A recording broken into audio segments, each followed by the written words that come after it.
Сәлеметсіңдер ме, оқушылар? Бүгінгі сабақтың тақырыбы Шыңғыс Айтматов, Кассандра таңбасы, үзінді. Жаңа сөздер: таңба, дақ, шарана, сауалнама, әрекет. Үшінші тапсырма: мәтінді оқы. Мен зерттеу жүргіздім, маңызды жаңалық аштым. Менің жаңалығым адамзат өміріне әсер етеді. Бұл жаңалықты сіз бағалаңыз. Шарана пайда болған алғашқы аптада өз көзқарасын білдіре алады. Ол өзін өмірде не күтіп тұрғанын біледі. Өзінің көзқарасын білдіру үшін шарана белгі береді. Оның анасының маңдайына кішкентай таңба түседі.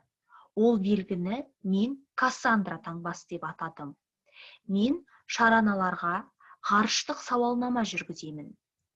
Шарана: мен өмірде өзімді не күтіп тұрғанын білемін. Менің тағдырымды анам шешсін. Әрекетті анам таңдасын. Мен Кассандра шаранамын дейді. Филофей: шын аты жөнім Андрей Крыльцов. Айтылым тапсырмасы. 6-шы тапсырма. Сұрақтарға жауап бер. Бірінші: қалай ойлайсың? Филофей хатты неліктен Рим папасына жолдады? Екінші: сенің ойыңша, ол хатты кімге жолдау керек еді? Үшінші: қалай ойлайсың, Рим папасы не деп жауап береді? Төртінші: Рим папасының жауабын болжап айт. Бесінші: бұл шындыққа айналса, сен не істер едің? Филофейдің идеясын бағалап айт. Бағалау парағы: мәтінді түсініп оқиды, 1 ұпай. Мәтіннің мағынасын түсінеді, 1 ұпай. Сұрақтарға жауап береді, 2 ұпай.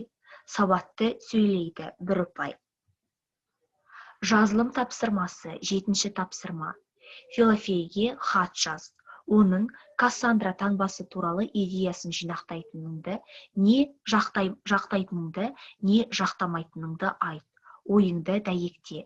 Хатта этикеттік сөз оралымдарын қажетіне қарай пайдалан. Этикеттік оралымдар: абайлаңыз, адамзат жойылмасын, айып етпеңіз, байқаңыз, рұқсат етіңіз, бір өкініштісі, ғафу етіңіз, кешірім сұраймын, құрметті, мен ойлаймын, себебі. Бағалау парағы: Филофейге хат жазады, 1 ұпай.